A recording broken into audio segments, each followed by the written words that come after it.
So tonight we're featuring two wonderful whiskies from Ireland, one from Dublin, Ireland, and one from the south on the Ring of Kerry, from a very nice town called Killarney, Ireland. And then our third and featured whiskey of the night is the Balvenie, or shall I say in Scottish English, the Bolvenie, 21-year-old Portwood finish. Absolutely delicious, beautiful. So let's get started. Our first one tonight is DWD. DWD is a very, very famous Irish whiskey and has been around for, was around for about 80 years, started in 1870, made it all the way to 1946. Ireland in Dublin in the 1840s, 50s, and 60s was the center of world whiskey production. In the 1845, we had about 80% of the world's whiskey produced in Dublin. And along comes DWD in 1870. John Brannock, the founder, who had spent 45 years in the business in total. The early years were at Rowe and at Bow Street with Jameson. So his father was also in the whiskey business with Jameson. So a very long tradition there. He went out on his own, formed Dublin Whiskey Distillery, and his first distillery is on Jones Road. And Jones Road was, along with the Phoenix Park Distillery, turned the Fab Four distilleries of Dublin into the Big Six distilleries in the 1870s, producing as much as 80% of the world's whiskey. That's absolutely like breathtaking to think about that now, because, you know, Irish whiskey nearly disappeared in the 80s. So this is a great slide here, guys. On your left is the talk about the Big Six, mid to late 19th century. Probably more in the 1870s, 1880s, just as the famine started kicking in. We take you up to the 1980s. We're down to two distilleries. We actually had three. They amalgamated all three together, ended up with two locations under one company, just in with the ideas of surviving. So we were facing extinction in the mid 80s, actually 86 to be specific. And up here on your right, this map on your right contains distilleries up on today, either that have been opened or a plan to be opened. So incredible. When all these are done, we will be back to 49. So through the last 300 years, we've lived from 110, 150 distilleries in Ireland. Most of them went out of business. A lot of them were illegal, all the way down to two in the 1980s, all the way back to 49 here. The white marked ones are those that are already open, operational, and the yellow marked ones are those that are planned in the next few years. So they're showing 25 distilleries currently open. I actually counted 24, with Crawley Distillery in Donegal opening in October this year. So without further ado, let's get into DWD and its history. So 71 years later from the day it was shut down, in very controversial circumstances in 1946. If we dial ourselves on 70 plus years to October 17th, 2017. So 1946 all the way to 2017, we decided to relaunch the whiskey on the same day as the day it was actually closed. So October 17th is the date. The guy in front of you, a very interesting character, okay? Renowned, legendary figure in Scotch whiskey, Scotch tasting, Scotch nosing, olfactory skills like no other. An amazing guy. He's sort of the secret weapon to DWD. He was brought allegedly in on the quiet, not very publicly, and I don't know why they kept it quiet. Maybe he wanted it kept quiet and didn't maybe want to be associated with an Irish whiskey that didn't succeed. So he probably says, I'll come and do it for you. I don't want any public recognition for it. He's nowhere to be found, but the reps in Dublin tell us that the whiskey was in fact blended to his preference and to his nose and palate. So he is credited. His name is Richard Patterson, or Richard the Nose Patterson. We call him Richard the Nose because, in fact, his nose is insured for $2.5 million, which is, there's a complete truth to that. There's no lies in that at all. You can look it up, Google Richard the Nose, and insured nose, $2.5 million. Pretty amazing. The other person involved in bringing this is Lorcan Rossi. He's a Dublin entrepreneur. and he raised the money among several other investors in Dublin, and the whiskey launched on the 17th. It was originally designed to be a duty-free whiskey. One of the investors is actually highly connected into the duty-free world, Dubai duty-free world, which owns a lot of the duty-free shops across the world. His name was Greg Sparks. And so the plan was to really saturate this whiskey in duty-free. Obviously, 2020 wouldn't be the year to be hoping to make a lot of money in duty-free when nobody was at airports. But anyway, c'est la vie. What else about DWD? Phenomenal distillery. Albert Barnhard, who was basically a documenter of whiskeys in the late 80s, did visit a chronicler, whiskey chronicler, visited the distillery in 1887 and basically said the product made by DWD is of the highest class of Dublin whiskey made. So it is a blend. The actual whiskey itself, about to pour drop, guys. So if you have your green bottle, go ahead and get rolling. Greens first. Pour myself a little dram here. I said bright gold. I'm in front of us some nice light here now. The blend is malt and grain whiskeys, double and triple distilled, aged between 5 and 10 years, matured in first fill American oak bourbon used barrels. Okay, we all clear on that? So we have American oak, virgin oak. Bourbon requires every barrel to be used once. And we sit in wait in Ireland and Scotland and say, hey, when you're done with your used barrels, we'll gladly buy them off you for as little as we can get them for. So we sit around waiting for Kentucky to use their barrels once. We take them back to Ireland and Scotland and we reuse them. And we get a lot of the flavors from the bourbon into our Scotch and Irish whiskeys. So gonna nose this with you again now, guys. First thing I got when I tasted this was cloves and sweet raisins. I really, really love. The nose on this whiskey is probably the highlight. Palate's good too. Finish probably needs a bit more aging with only having 5 to 10 year olds in there. Doesn't have an age statement. We all clear on that why. We mix younger and older whiskeys together. We must put the age, if we're putting it on the bottle, of the youngest whiskey in there. This obviously has youngest 5 in most of the DWD batches. So we don't bother with an age statement. So NAS, non-age statement whiskey. Getting on to the palate.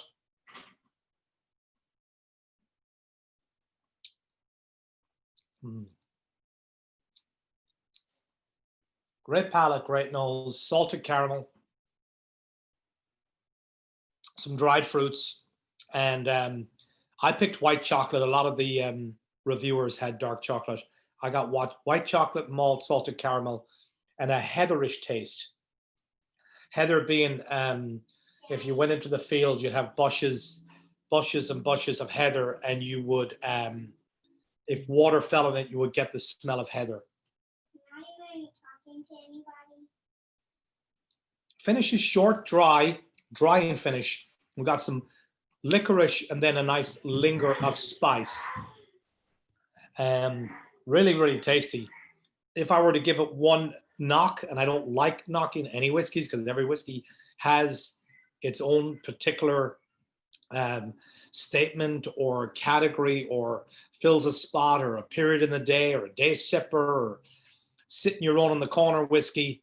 If I were to give this a little knock, it might be the fact that the finish is shorter than I would like. I like long finishes, okay? Yeah, even the second nose on this after tasting it now even appears the cloves and the honey. It's almost like if you mixed some cloves into a spoon of honey, you get that smell. So fabulous. Don't forget the raisins on this as well. Sweet raisins, we said, or sweetened raisins, or sugared raisins, okay? So a lot of different ways to describe it. One last sip before we kick on to our next whiskey. Liberator, also delicious. Love to hear your votes, guys. 1, 2, and 3 when you're done. your favorite first, number 2, and number 3. I have a record running for 2020 where every single one of my tastings, and I think I have, so I'm not sure the exact number. We've done a lot of tastings where every single whiskey had a favorite of somebody who attended the tasting. So enjoy how you want. Add a little water if you wish. It is an 80 proof, 40 APV. I'm not recommending water on this. I will recommend water on the next 2. Sláinte.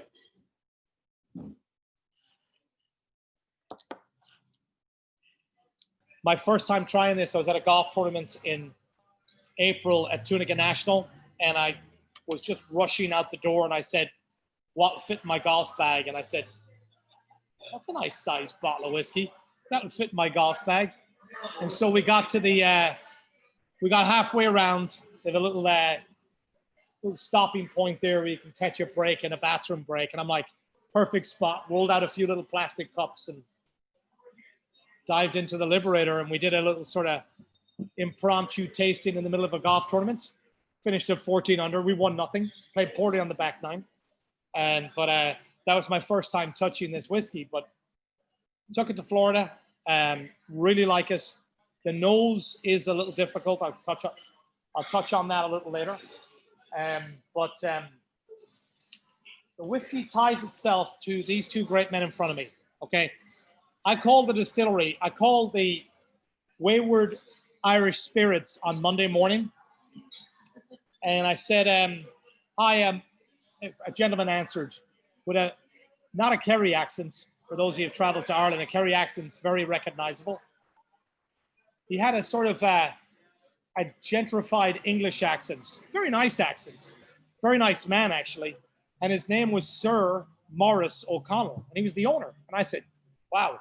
I said, Maurice, my name is DJ. I'm originally from Mayo. He said, I can hear that. I can hear that Mayo accent. I'm like, good, it's not gone. Thank you. Cheers.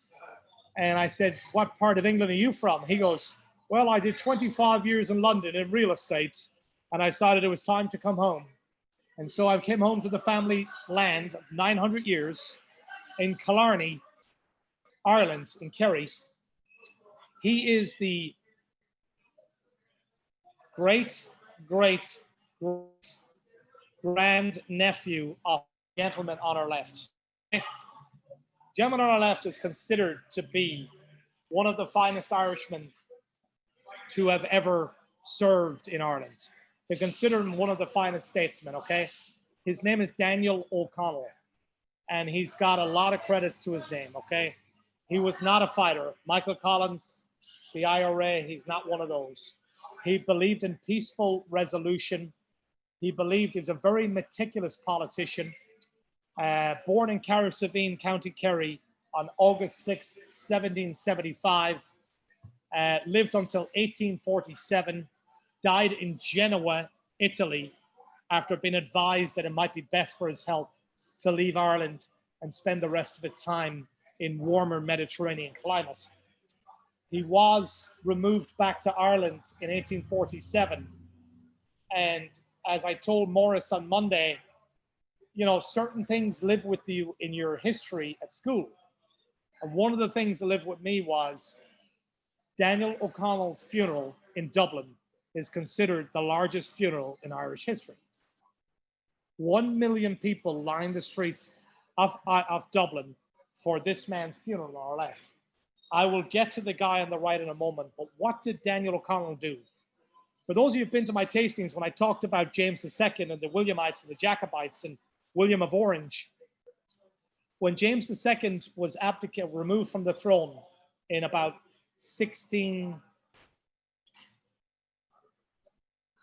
early 1600s. I don't have the exact date. We covered this in Green Spot Bordeaux Cask. The British government passed by decree that no Catholic could ever serve in the monarchy again. That also stated that no Catholic could ever serve in the House of Parliament, Commons, okay? Well, he fought tooth and nail to basically what was called Catholic emancipation, okay? And the British government, fearing there would be an uprising in Ireland, passed Catholic emancipation in April of 1829.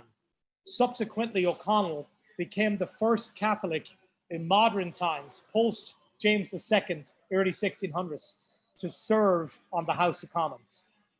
Upon that success and gaining his seat at the House of Commons, he gave very, very eloquent, long speeches to members of the House of Commons. If you know how it works, when you get up to speak in the House of Commons, you can speak for as long as you want. And he spoke for a very long time. Became a very good orator, very powerful speaker, peaceful means, always wanted to win over everything around him. Catholic emancipation's win in Ireland was the use of the Catholic Church. They were smart enough to get them on side with him, threaten an uprising almost, and get emancipation. So his next target was to concentrate on winning repeal from the Act of Union.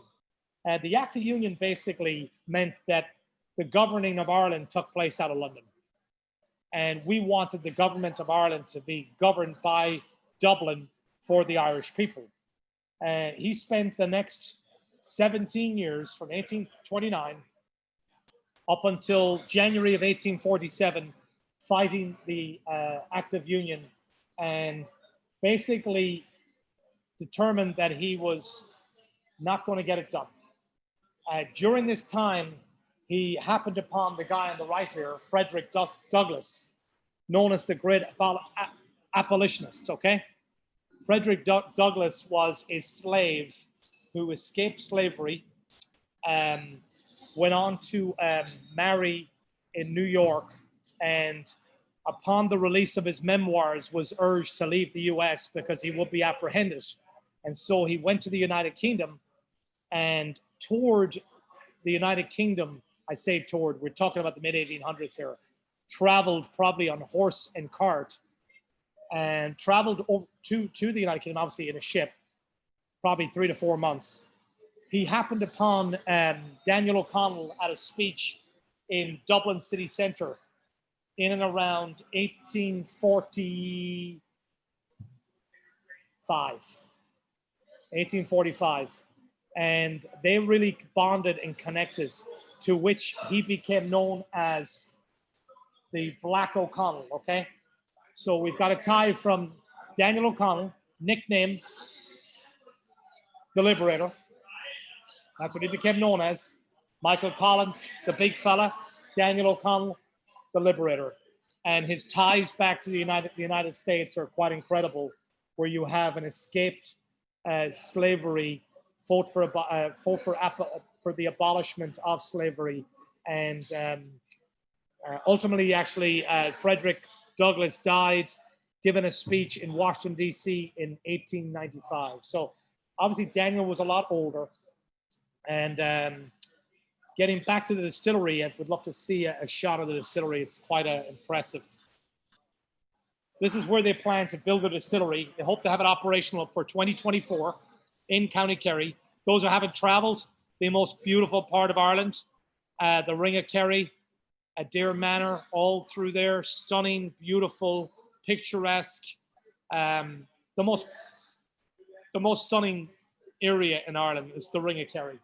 So they're going to build a distillery there on the grounds. I talked with Morris on Monday morning, 10 o'clock Irish time, called him there at that location, and I was on the phone. He was good enough to give me 30 to 40 minutes of his time.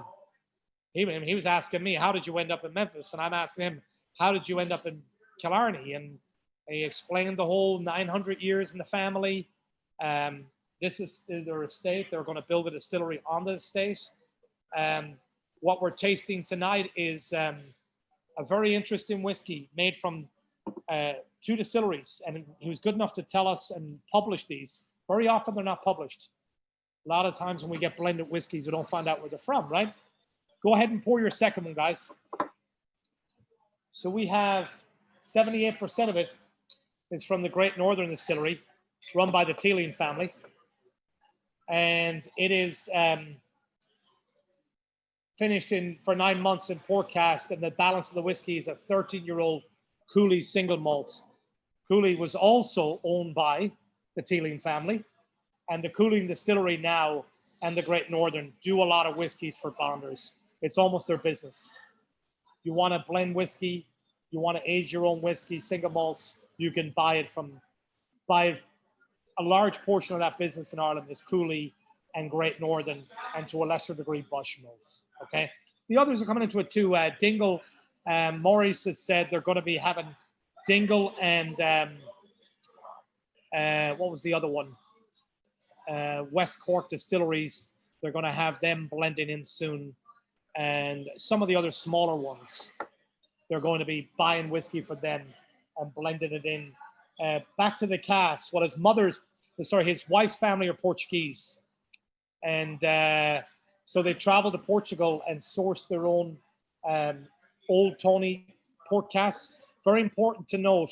A lot of times when port casks get used, and Davey will cover this a bit more later, they're usually sitting there for 6 to 9 months. A lot of the whiskey's evaporated. A lot of the remnants of the port's still there, but a lot of the port is evaporated.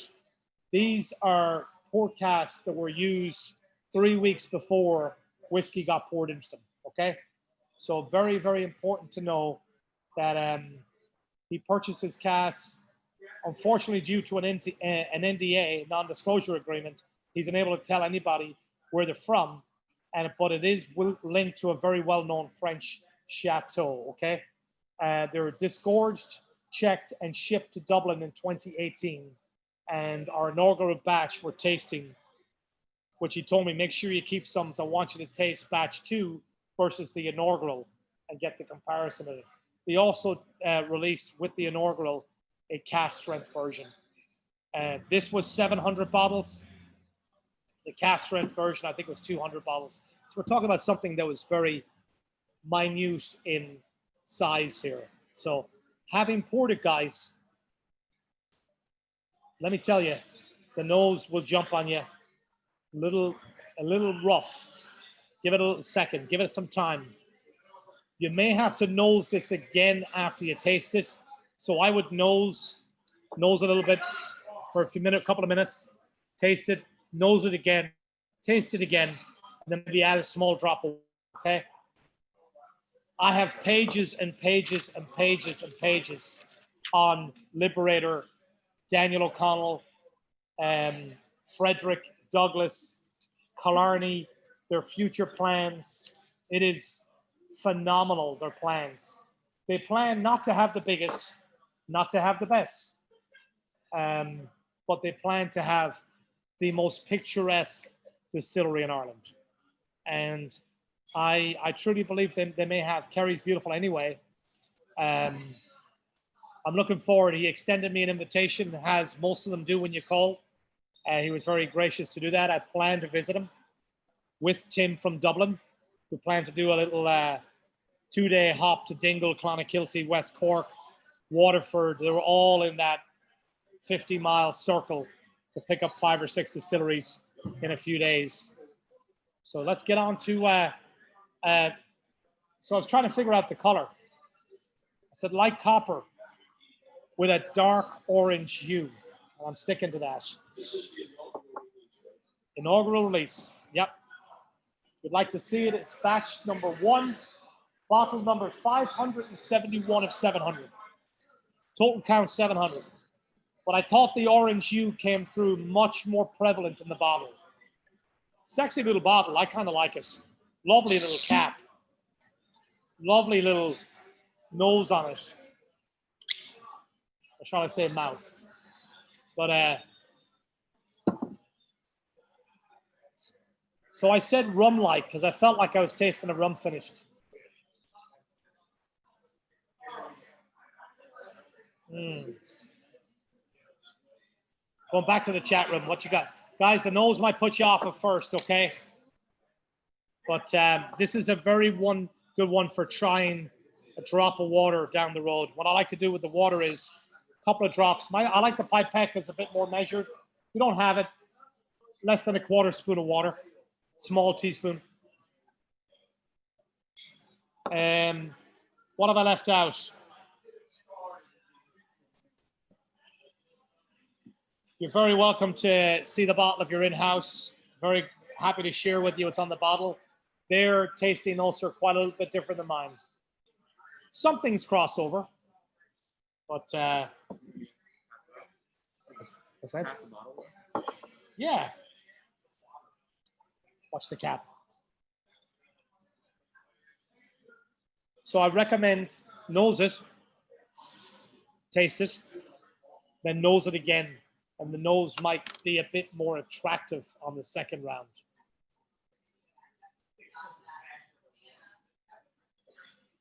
Banana.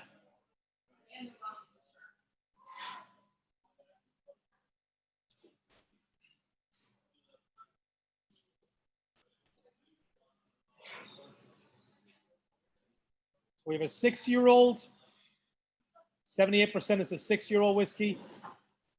And the other balance, that would be 22%, is a 13-year-old Cooley. So 6-year-old, 13-year-old, non-age statement. If they were to put an age in the bottle, what age would they have to put? The youngest, of course. Could only be a 6-year-old, right?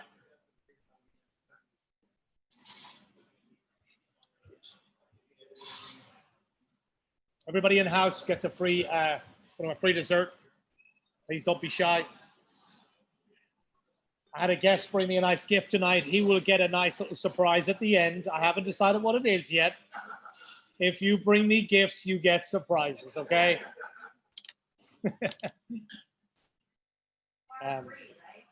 What's that?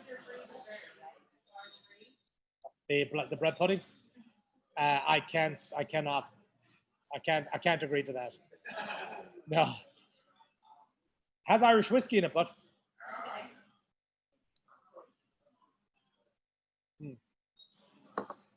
So backing up here a little bit again. Let's get back to our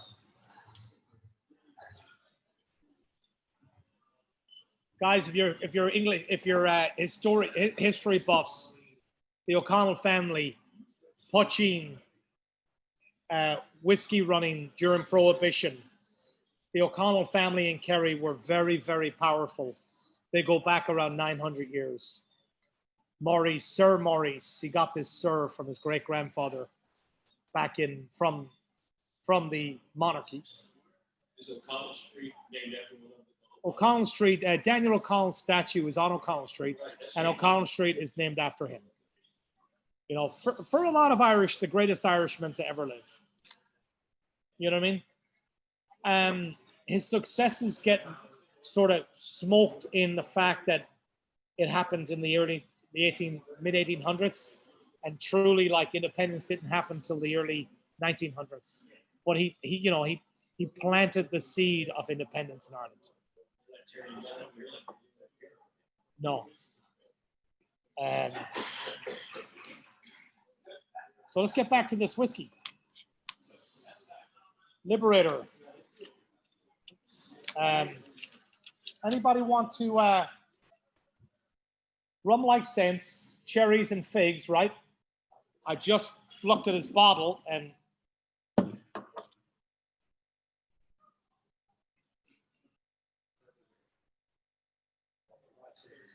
he says apples, pears, a rich cocoa. Sorry, apples, pears, and figs. So we're okay.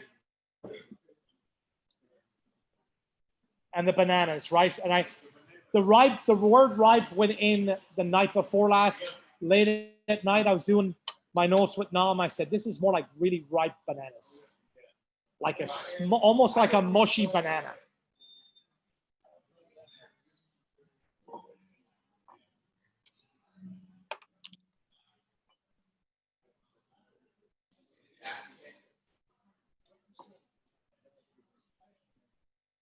Okay. Banana in the nose for sure. Thank you, Matt. I actually like the nose. Love to hear from everybody. Chime in. I love the finish, guys. So whiskey number 1, I like the nose. I like the palate. Whiskey number 2, the nose, bit of a turn off, a little bit at first. Can grow on you. Nice palate, superb finish. I think the finish on this is delicious. I said dry and long. Now, it's not going to be as long for you guys now after having DWD, but if you had this without having anything else, super long.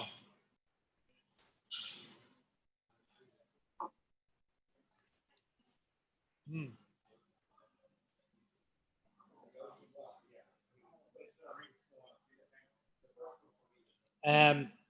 Love the little smokiness there, right? You can pick up just a touch of smoke without maybe mixing it up with the spice. The smokiness kind of runs up, almost comes up your nose a little bit, right? The spice, the nice little linger of spice there. I didn't get into any particular spice. Seems to be a little pepperish.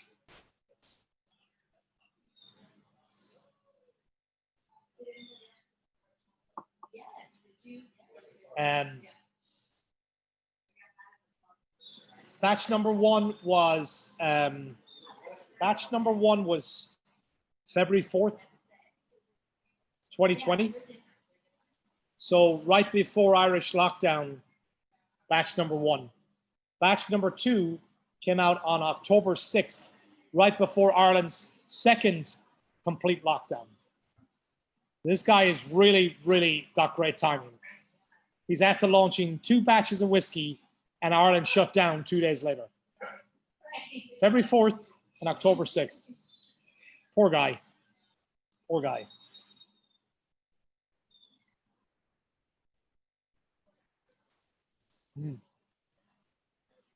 Getting the plums and the dark chocolate very much so. By halftime? Cheers, I guess so, yeah. Yeah, thank you. Cheers.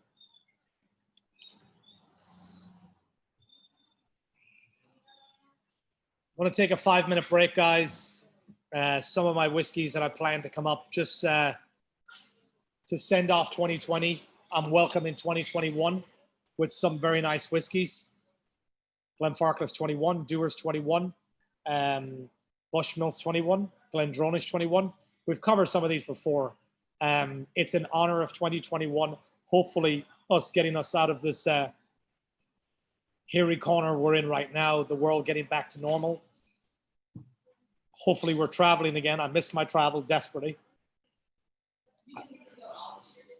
It's the first time in 26 years I've lived in America I haven't gone to Ireland, 2020. Yeah, I was there. I was in Spain 3 times in 2019, and I was in Ireland 4 times, but I haven't been this year. So, and I was in Scotland a few times. I remember you telling me about one of the distillery trips that you made last year. Davey, how are you, sir? We're going to take 5 and then we'll come back and it's all yours. Jeez, man, hey, I like the beard. Huh? Yeah, it went all COVID on me. I just got stuck. Hey, Take DJ, 5. I was looking and I found this bad boy, DJ. Oh, there you still have it. Wow. Look at that. I think that's the t-shirt from year 1. That was our staff shirt back in the day. It's actually very nice, isn't it, huh? The patio's changed quite a bit. Yeah. Doesn't quite look like that anymore, but yeah, I think I don't know why we've been wearing it around the house forever and it's still kicking around. Yeah, going to take 2 minutes to run to the bathroom and then it's we'll chat and then you can give us your world of Balvenie and the world of whiskey as it stands right now, okay? Sure. Cheers. It's awesome. Cheers.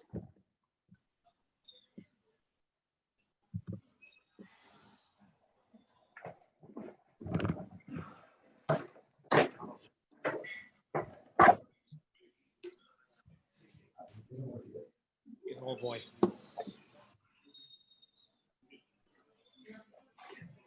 One or two guys.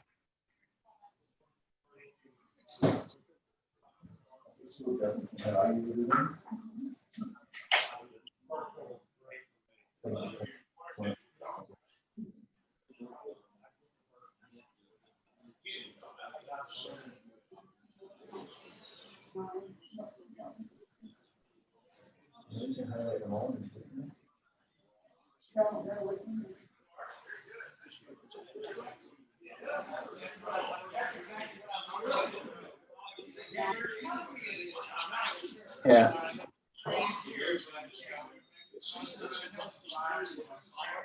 I'm going to do my partner again.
I'm sure we covered the game in terms of entertainment, virtual events. Well, no, I set up like live events prior to COVID. It was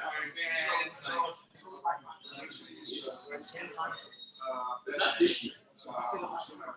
That's what Inside of the car, everybody's in the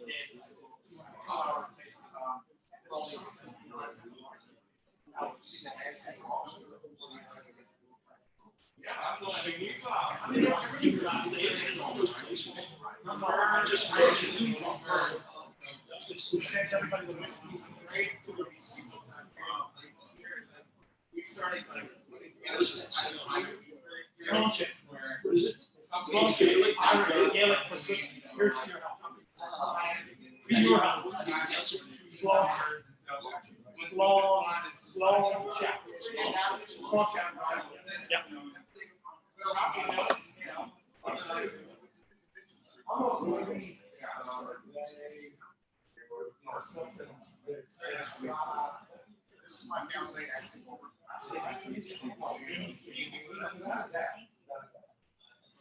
So we're excited to have our PJ partner here from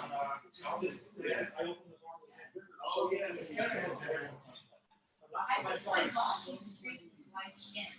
That's what I work at. Just mentioned it.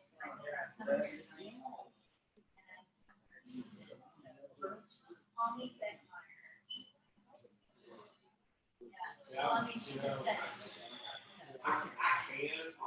You guys don't know about aesthetics. Well, yeah. Hey, buddy, you're okay. You're okay. I'm back. I'm back. All right.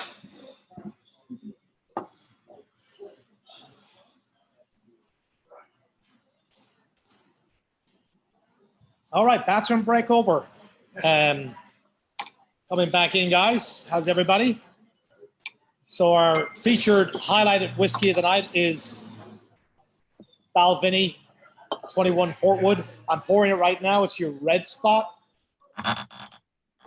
Right?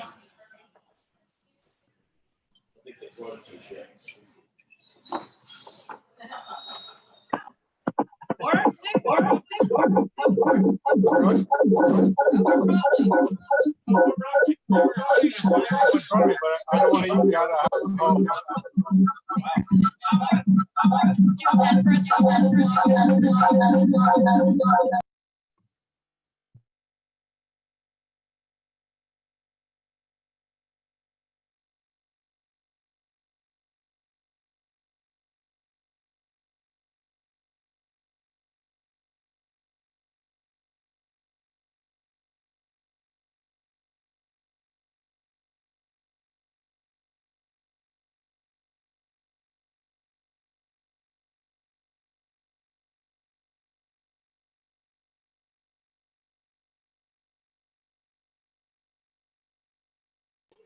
Okay. All right, everybody, we're back. Whiskey number 3, your Balvenie Portwood. And I am delighted to have a former business partner, former owner of Celtic, on our call tonight to give us his take on this particular whiskey and Balvenie in general. So without further ado, I'd like to hand the mic to Davey. We are selling the Sláinte glasses, just so you know. Yeah, these are really nice glasses, Before I DJ. start, Davey, before we get started, for newbies here, there's a couple of new people here. Scotland, in whiskey making terms, is broken into 6 unique, distinct regions, as we see up here. I'll take you from the top left, the island whiskies. Example all the way around the back there, yellow on the back, is Highland Park. And it's not the most populous whiskey.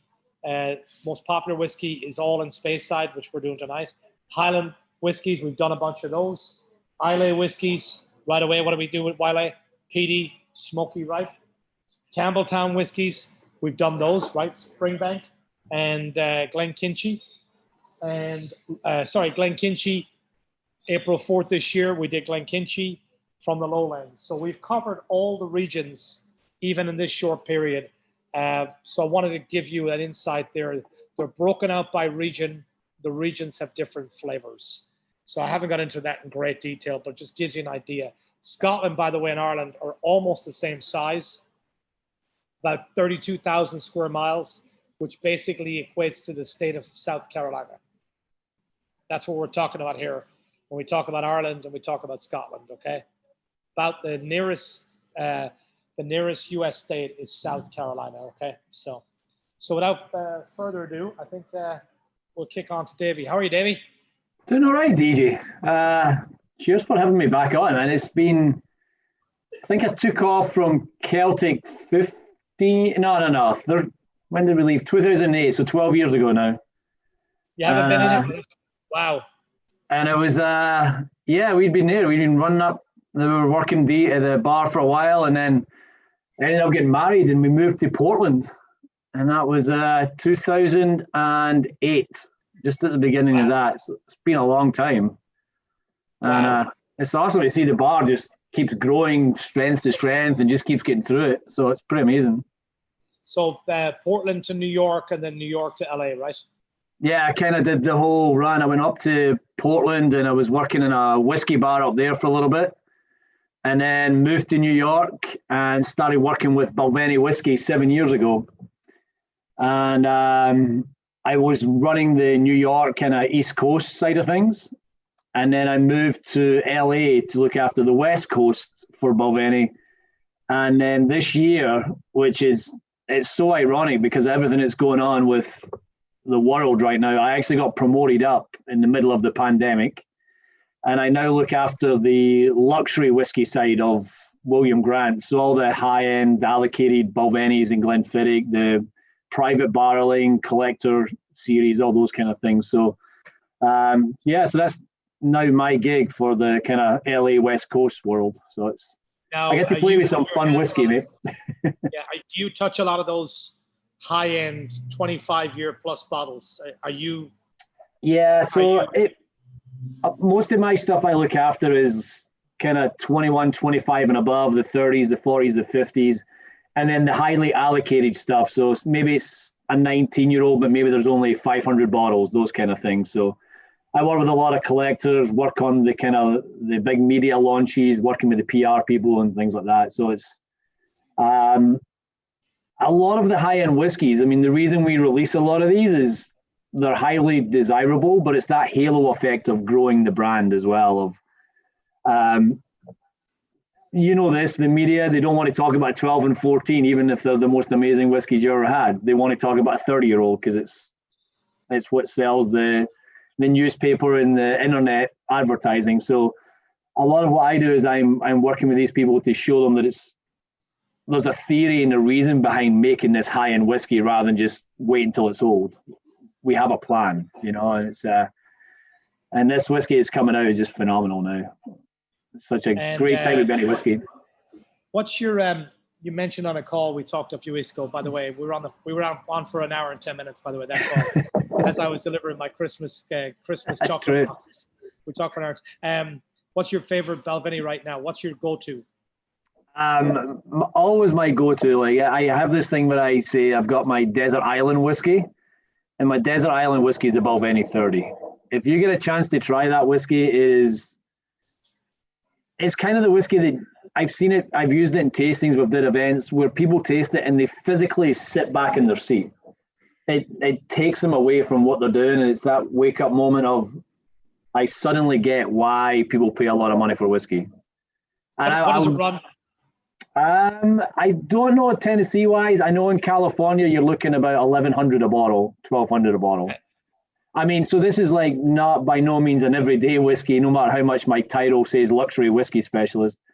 If I was just, my favorite kind of day-to-day whiskey right now is the Balvenie 15-year, the sherry cask. Yeah. I think that's a phenomenal whiskey. It's so rich and deep, and it's got so much flavor in it. You don't even have to, 1 or 2 drams of that a night and you're happy as can be because there's so much flavor to it. Whereas a lot of other whiskeys are a little thin, or they don't have a lot of body. So you've drunk a third of the bottle before you even get a good taste of the whiskey, you know? So it's that 15 just delivers so much flavor right away. It's phenomenal. I'm not sure, does Tennessee get all the whiskey, DJ? I'm not sure what all comes in, because I know every state's different. No, we're kind of still a flyover state in the whiskey world.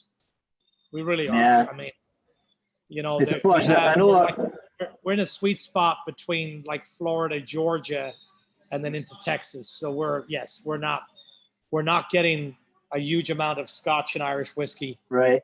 I mean, Balvenie is very limited. Like I said, we bought the last 2 Portwoods. Yeah, you were saying that. I heard you say that at the beginning, and it is a whiskey that is part of what we call our core range. So it's part of our existing range. It's been around for a number of years, and it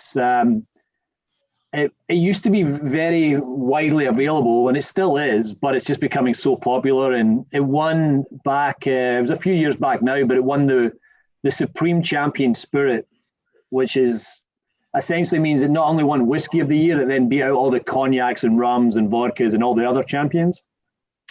So once that happened, it just went through the roof of how the demand for it went through the roof. So it was a great thing it happened, but it also meant that not as many people get to try it now because it's just the demand is so high. So what's the year meant? What's COVID done to Balvenie and Glenfiddich?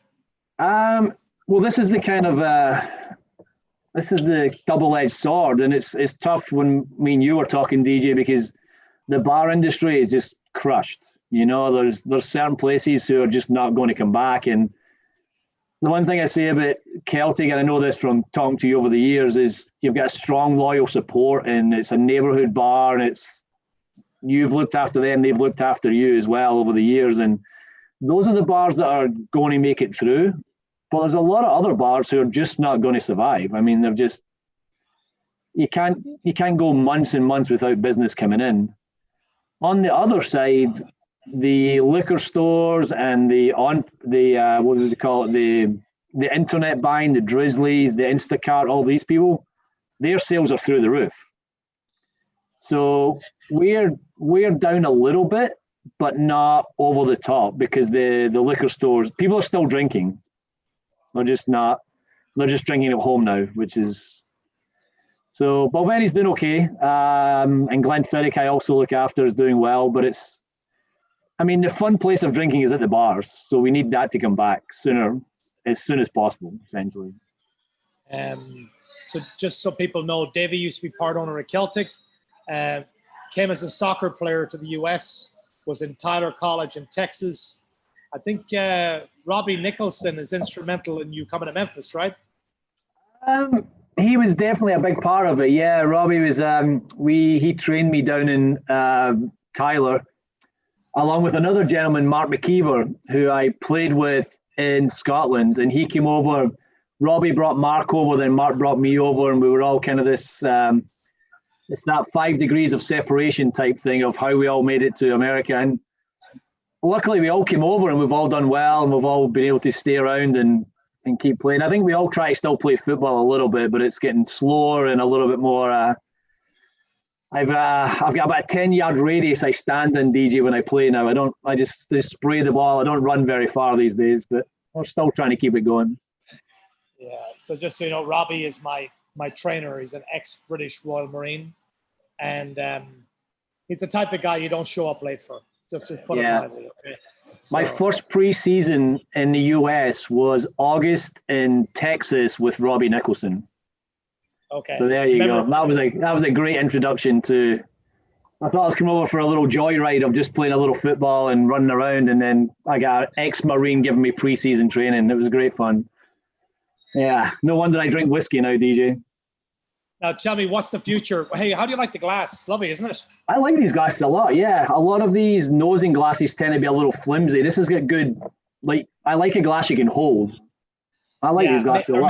They're made in Ireland, by the way. Yeah. Good solid glass, made in Ireland. Yeah, we use the Glencairn glasses a lot for Scotch, and those are made just outside of Glasgow. So I got to always give a little love to and David Stewart was actually, and Richard Patterson as well, was involved in the making of that glass. Oh, really? Yeah, they were brought in as consultants because they do so much nosing, so they were brought in to help design the glass and the kind of shape and different things. So they were all part of the kind of design process. Kind of cool. Could you give us a little context in terms of Balvenie? I was going to talk about, the castle and 1892 built and. Yeah, so the big thing about Balvenie is it's becoming this really, it's the whiskey drinker's whiskey. Like when you know it, it's not a Macallan or a Glenfiddich where everybody knows, everybody's drinking the same whiskeys. Balvenie's that. We are the whiskey drinker's whiskey. When you know the Caribbean cask, you know the double woods, you know these whiskeys that we have, it becomes everybody's favorite. But Balvenie was built, Glenfiddich is our original distillery for William Grant, built in 1886. And then in 1892, the water source for Glenfiddich, the water is so important when we're making whiskey. We got to protect all that. So the water source for Glenfiddich was going through something called Balvenie Farm, right next to Balvenie Castle. So we actually purchased Balvenie Farm to protect the water source for Glenfiddich. But William Grant was doing so well making whiskey, he decided to build a second distillery on the Balvenie Farm estate. So we actually stole the name Balvenie Farm. We built the Balvenie distillery right there. So in 1892, which is, you'll like this, DJ, this is why I did a few fun events with this one. Balvenie was formed in 1892, the exact same year as Liverpool was formed. So I think that was a great year true. For amazing things to be born. So in 1892, they started producing the Balvenie whiskey, but we never actually released it as a single malt. It was always just put into blends, into the family blend, the Grants. It wasn't until late into the 70s and 80s that we started releasing it as its own single malt. But I think one of the big things with Balvenie is we're still, and you kind of noted it in your notes, I think you sent out to everybody, was we're still maintaining the kind of original way of making whiskey. And I always kind of laugh a little bit when I see all these commercials of people rolling through barley fields and rolling barrels around. And a lot of that's not happening anymore. It's a much more modernized production and facility, mainly because of the volumes have got so big in whiskey. But we're still lucky. We still have the farm, so we still grow Balvenie right on site. Grow barley, sorry. We still malt barley on site, which is really rare in Scotland now. There's only I think there's 6 of us now doing it. I think there's a couple of the smaller ones, but we're the only ones who are full-time malting barley on site. Some do it seasonally. We have a coppersmith who looks after the actual copper stills. No other distillery does that anymore. They all hire outside people to do that.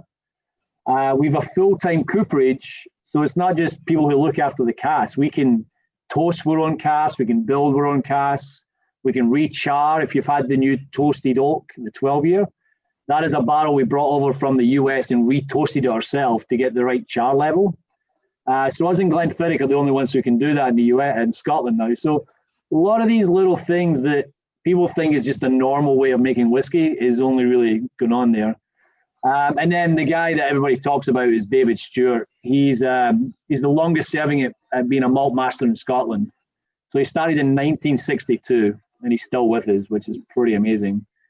And he's got his MBE from the Queen because basically for how much he changed.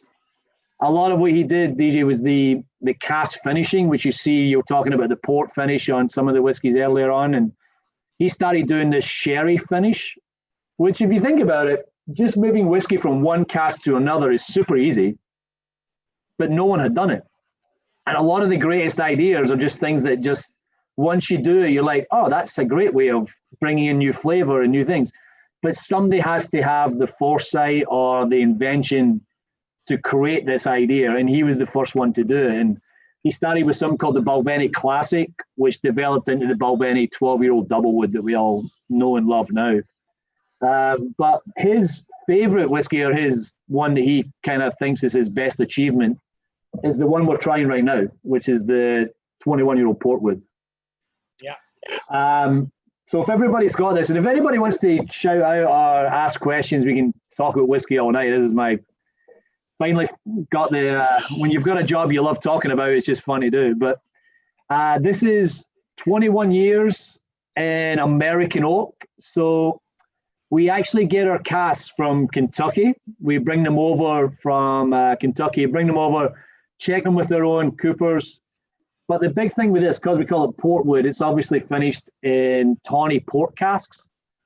But the big difference with these port casks is a lot of the port finishes and sherry and rum finishes, they've been seasoned with other spirits to get them ready. So maybe 6 months to 2 years of putting another spirit, a fortified wine or a red wine or a rum into a cask. For the Portwood, we're using casks that have held port for 40 years. So it's 4 decades before we can use them. Wow. So we bring them over from Portugal and we use them for between 4 and 6 months.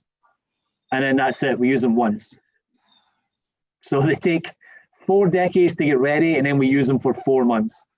Let me ask you, what happens to the barrels afterwards? They repurpose? Well, a lot of the thing with port casks, these big port pipes that we use, the flavor from them gets extracted out very quickly. So then we can use them for very slow aging of other spirits or as a holding vessel, essentially. But we can use them for the 21 because we need that big influx of the kind of dried fruits and the raisins, sultanas, that big richness. We need that right off the bat to balance that 21-year-old whiskey. When you were talking about the water, DJ, a lot of people argue against not adding water to it because it's been aged 21 years. I'm a big proponent of it. For me, it's like, I always use this analogy of going to Amazing Steakhouse and they're like, oh, we've got Kobe beef on the menu. You're like, oh, great, let's have that. That's amazing. We're celebrating. And then the chef doesn't season it with salt. It's not going to taste as good as it would do. And for me, that's what the water is in the whiskey. You put just that, and it could literally be 1 or 2 drops. And what you're really doing is taking that whiskey to that level of, you've opened up everything. You're trying to get every bit of flavor out of there. And why would you not want to do that? You're paying $200, $250 a bottle of whiskey for this 21. So you kind of want to bring out everything you can get in there. The opposite side of that is just to avoid the ice. The ice is the killer. Ice will kill the whiskey. So I do the same as you. I got the little pipette thing, and I guess I feel like the most un-Glaswegian when I do this with my little pipette with the whiskey. And all the boys back home they'd make fun of me big time if I was doing this. But it really does just wake the whiskey up. And you think about it, it's been sitting in a barrel for 21 years. It needs a little, let's wake up, and it's especially the aroma. When those water droplets hit it, it just starts opening up. And you get that beautiful honey, vanilla. It's kind of like it reminds you of old woods. It's not the oakiness anymore. It's more like that. It's kind of that chopped down wood. It's that kind of maturing wood. But the big difference on this whiskey is it is a big whiskey, but when you taste it, you get this like creme brulee texture on your palate. It's just silky. I mean, it's... Yes. I mean, it's just, we used to laugh all the time when we do the whiskey tastings at the big festivals and stuff. We used to call it the unfair whiskey. because it just kind of coats your palate, and it's just that you just have the big deep breath, and it's all wonderful and good. And yeah, this is good tasting whiskey. Getting the nuts on it tonight. Yeah, it's all we get. The David thing is he always talks about stone fruits, all these kind of like the ripe stone fruits. The vanilla and honey is our signature throughout our core range. That's what he's trying to produce, and then he's using this finishing to bring out the other flavors. And if you think about that pour, it's going to bring out that kind of nuttiness and the textural parts of the whiskey. I haven't got as much nuttiness out of this until adding some water. The water makes a huge difference because it will soften the edges a little bit. And I always think like when you add a touch of water, it allows you to keep the whiskey in your palate longer without it kind of deadening your taste buds. But a little trick I like to do as well is when you take the whiskey, or maybe I'll do it sideways, you can actually nose the bottom and then nose the top. And what you'll notice is the kind of light sweet notes, the grassy notes will roll off the top of the glass. And then at the bottom, you'll get those deep port notes coming out, a little bit more of the fruity and the nutty notes sit at the bottom of the glass. Because the whiskey is essentially separating all the time, especially with that little bit of water in there. It's really good. It's delicious. But no, this has been good. And we've got a lot of whiskey going around. And again, I'm not sure what's going to make it to Tennessee, but I'm sure with all the rule changes happening right now, DJ, there's the TTB just changed all the laws on whiskey. So there's going to be a huge difference next year. They just allowed all the whiskey sizes of bottles that you can get in Europe and Asia to be sold in the US. So that's going to, I don't know how the States are going to react, but it's going to change the world. So we can now sell 700 mils in the UK, in the US. Which, by the way, that was 700 mils earlier. Was that a duty-free bottle? That was from Dublin. From Dublin, yeah. Foxes, yeah. So, like as you know, all the bottles that never make it out of Ireland that you can only get in duty-free because the US won't allow us to sell them, they just changed the rules from January 1st where they'll be able to sell all those in the US now. Wow. So that's going to change. It's going to change a lot of. It doesn't mean we have more whiskey to sell. It just means stuff that couldn't come in the US might be able to make it now. So we'll see. Question asked, Davey. Lisa asked, and I'm probably going to answer this, but I'd like you to hear you. What damage does the ice do?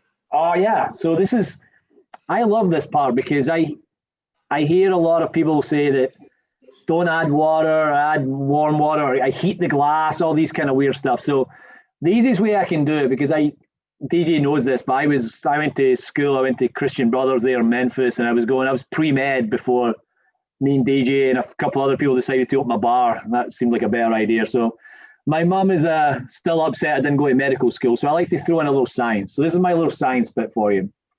If you think of a liquid, right? When it starts to boil, all the molecules get super excited and start evaporating. But when you freeze a liquid, what happens to all the molecules? They all lock together and they stop moving as much. So when you add ice to whiskey, essentially what you're doing is you're taking the energy out of the molecules so they don't release as much out of the liquid.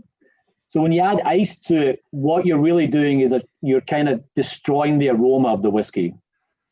And the aroma is what you're going to, I think they say it's like 70% of what you taste is based on your smell. So when you add ice, you don't really destroy the flavor, you destroy the aroma. And doing that, it's going to, I mean, you're spending, this bottle runs about $250 here in LA. Why would you want to kill 70% of the flavor by adding ice? Now, if I'm sitting at 3 o'clock on the Celtic patio and it's 90 degrees or whatever temperature it is, a little Balvenie 12-year on ice, I have no problem with that whatsoever. Because I know the whiskey well, I'm looking for something refreshing, something delicious to drink. But if I'm tasting something because I want to taste all the flavor, then I'm going to leave the ice to the side. I hope that makes sense, but it's really to do with the molecules and how the molecules are reacting. Ice kills the aroma of the whiskey. Great answer. Yeah. So where does Balvenie, give me a 2 to 5 year window, Balvenie.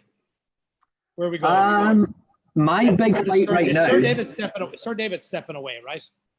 So he's no desire to go anywhere. You know, he's having a great time. He's so well respected in the industry. Like you said, he's got the MBE from the Queen, different things like that, where he basically got that for how much he's changed the whiskey industry by introducing this cask finishing thing. But he is right now. He does have, I hate saying it, an apprentice, but like someone who he's training to take over. It's actually a young lady called Kelsey McKennahy, and they two have been working together. And she went through the whole schooling of, you can actually be schooled and trained to be a whiskey maker in Scotland. It might be the best degree you can ever get. So she came from that chemistry background. She's been working with William Grant for a number of years on the nosing and panel tasting. And now she works with David Stewart directly as his kind of apprentice, for one of the better word. And she just released her own first whiskey for Balvenie this year. I think it was last year. Now, this year's been a mess. I have no idea what time it is. So she released one called the 12-year-old Toasted Oak, which is where she brought whiskey barrel over from the US, the toasted barrels they use in Kentucky. And we actually took the char off and re-toasted it again to reach a different level. And we used that to age our whiskey, and it brought out a whole other oaky sweetness to it. So she'll be coming more and more into the forefront of what's happening. I know we've got at least 3 new whiskies coming next year. We have a single estate whiskey, which is really unique. A lot of the times you hear, they use some of the barley from our estate. This is 100% homegrown barley, 100% home malted barley all the way through. So not only did we grow the barley, we then malted it ourselves at our own floor malting. So we can control everything. And then they add a little twist to it, DJ. We took heather from the surrounding hills at Balvenie on the Balvenie estate, and we put that on the kiln fire and allowed the heather to smoke into the barley. Oh, wow. So this is 100% grown, 100% malted, using heather from the estate to add a different floral aspect. And that'll be coming out it's actually due out in January, but I don't know when it'll reach all the different states. Wow. That one's pretty cool. Yeah, it'll be super limited. That'll be talk to your guys in Dublin, see if they can grab you a bottle quick. I don't know. In California, we're only getting 100 bottles total for California.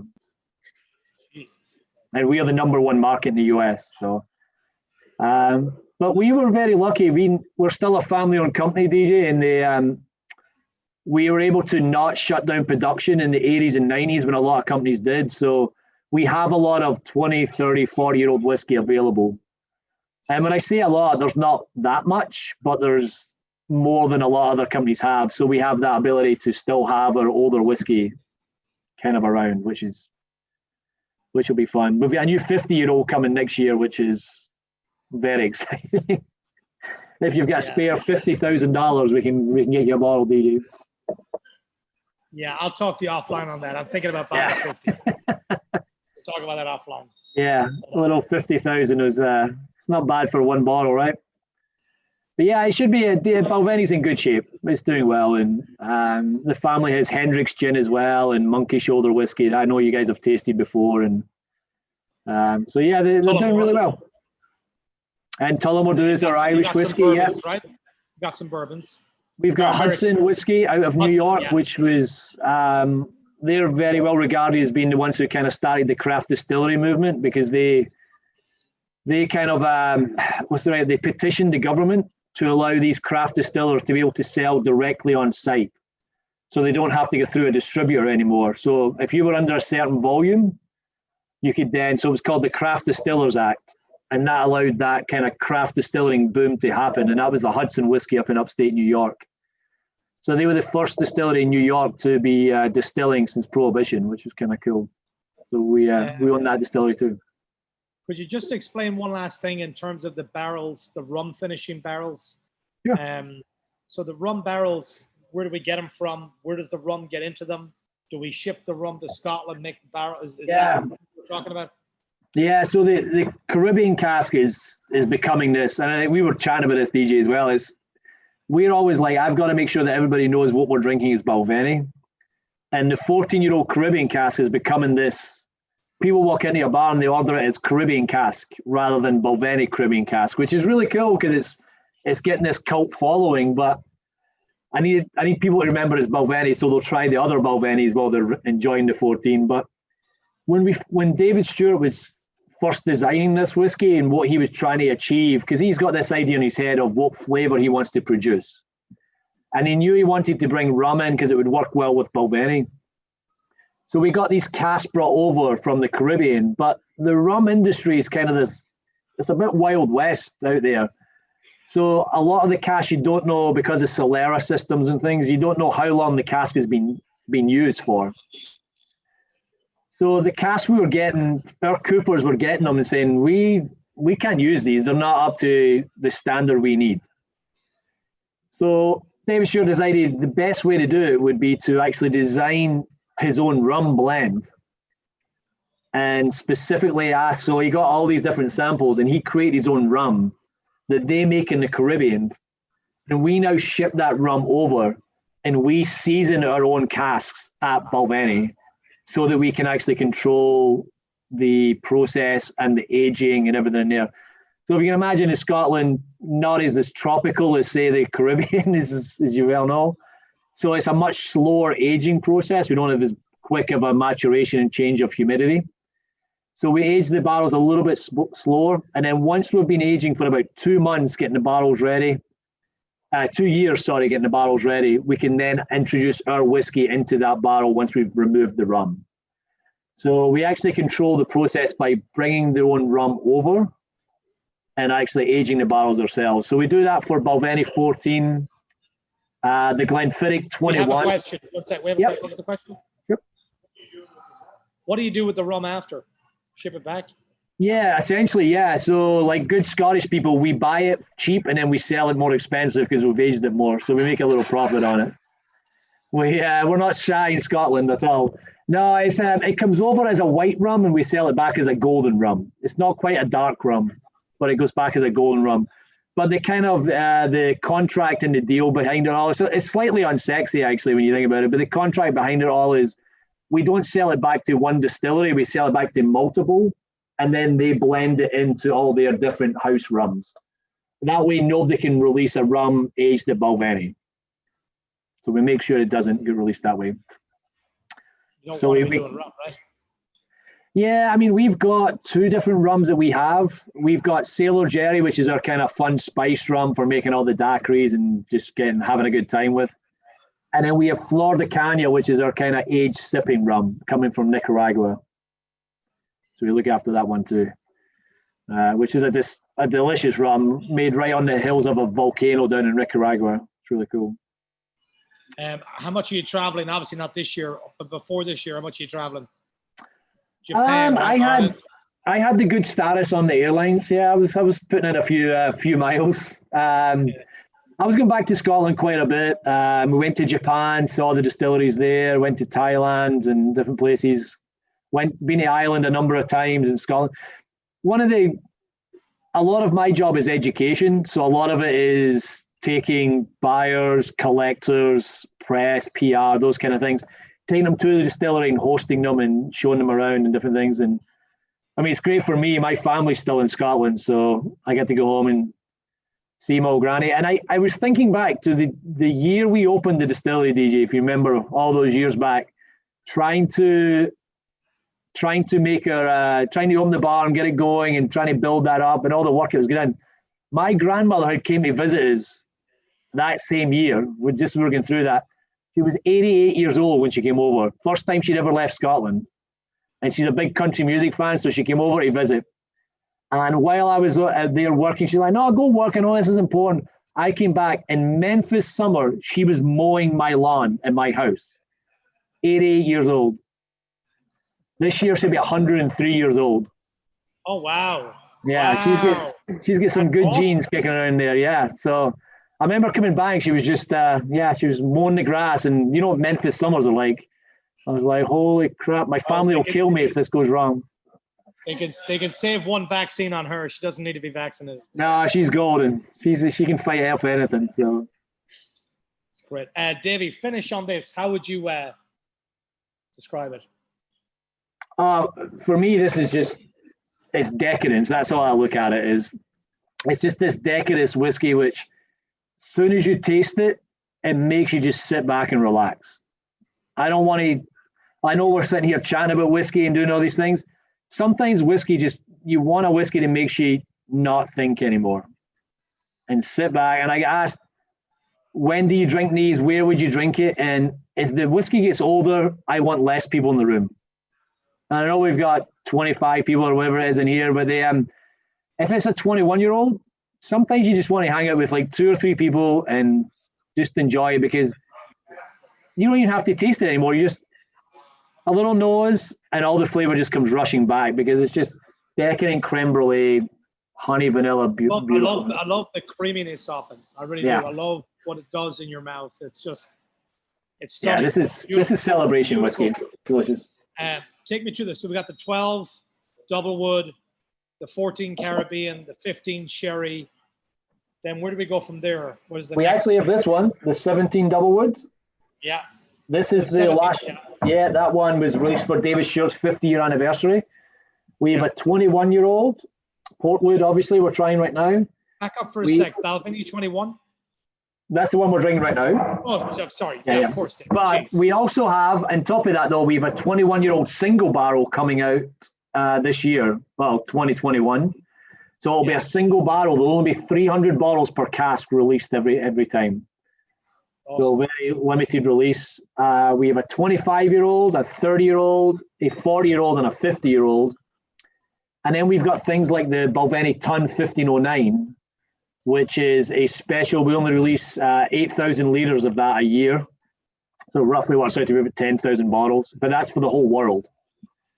And that's a marriage of nothing younger than 22, all the way up to about 42-year-old whiskey all coming together. That's really, the ton it comes out once a year. We're on batch 7, and if you've got all 7, it's probably tripled in value right now. It's super highly collectible. Yeah. Batch 1, I think, was $250 when it came out. It's probably worth about $1,000 online right now. Wow. Yeah. So we're really in the luxury area, right? Luxury brand. Right? Yeah, it's Balvenie, especially if you look at the auction sites, it goes up very quickly in value. It's a great investment whiskey, but it all comes down to just, you've got David Stewart and all the guys at the distillery who look after it all the way through. So it's that, I always think it's that extra human touch that makes the big difference. There's a lot of people involved in making it, so it's great. That's awesome. Well, we're going to wrap it up shortly. It was great. The last time I saw you was on the, we're both getting an Uber outside the hotel in Asheville, North Carolina. That's right, actually. Yeah, I was at a wedding. You were playing a football match, I remember. Just randomly stayed at the same hotel. Yeah, I'm getting an Uber and I turned to my left and there you're standing next to me. I'm like, wow, crazy. Yeah, we always come back together. Yeah, thanks a lot for inviting us in. Are you a good skier? I'd rather hike up the mountain than ski down. I do a lot of hiking and climbing. So I do all that side of things. And I've done the snowboarding a little bit, but I'd rather hike and climb the mountain than snowboard down it. Awesome. I really appreciate you joining us tonight. It's wonderful to hear from a true expert. No, thanks for bringing us on, man. It's had a lot of fun here. And when the time comes right, we'll hopefully get you to come in, and we want to do something either here or somewhere else on the next level in terms of Balvenie, Yeah, I'd love to. As soon as they're allowed to fly, I'll fly in and we can host a big on-premise tasting. So it'll be good. And by the way, your bread pudding would go friggin' brilliantly with the Balvenie 12 double wood. That'd be my. I remember that bread pudding to the day. It's still delicious. Absolutely. Well, listen, thank you, Davey. Thank you, everybody. I think we're about to wrap up. Hope you all enjoyed. Love to hear all your votes. We'll send out an email tomorrow, give you the breakdown. By the way, Davey, which one of the other 2 did you love? DWD Liberator? Oh, the first one was my go-to. Yeah, for me, it was the perfect, and I was going to put it in there, and I didn't know if it'd come across right. It was the perfect session whiskey. When I'm talking about the 21, is like I only want to have 1 or 2 drams and sit with like 2 or 3 people. that, you know, it was like, oh, that's the party whiskey. That's get your friends around, play some cards, drink some whiskey. It's just a fun, good flavored whiskey you can actually sit down and have a few of. Yeah, I thought that whiskey was really nice. Awesome. Awesome. Thank you very much. Davey, great to see you. Hope you have a great new year. Here's to 2021. Yeah, hope it's 2021. And cheers, guys. Thanks, DJ. Cheers, guys. Thanks, everybody. All right, everybody. Thank you very much, Davey Laird, luxury brand ambassador for Balvenie. As you notice, he says it the way I like it heard is we tend to would say Balvenie, right? They say Balvenie, and I love that pronunciation of it. But great insight there to the company, what they're doing, to their level. See you, folks. Thank you very much. Good night. Thank you. Thanks for joining us. Okay. Cheers. One and then what? 132. Good to know. Thank you so much. Cheers. About to sign off, guys. Anybody got any questions before I go? I'll give it a minute. And if not, I wish you Happy New Year. We'll kick it back on in January. We'll do January, February, March. Probably we'll feature a 21-year-old whiskey in honor of 2021 with the life our world's been a bit better. Thank you all. Cheers.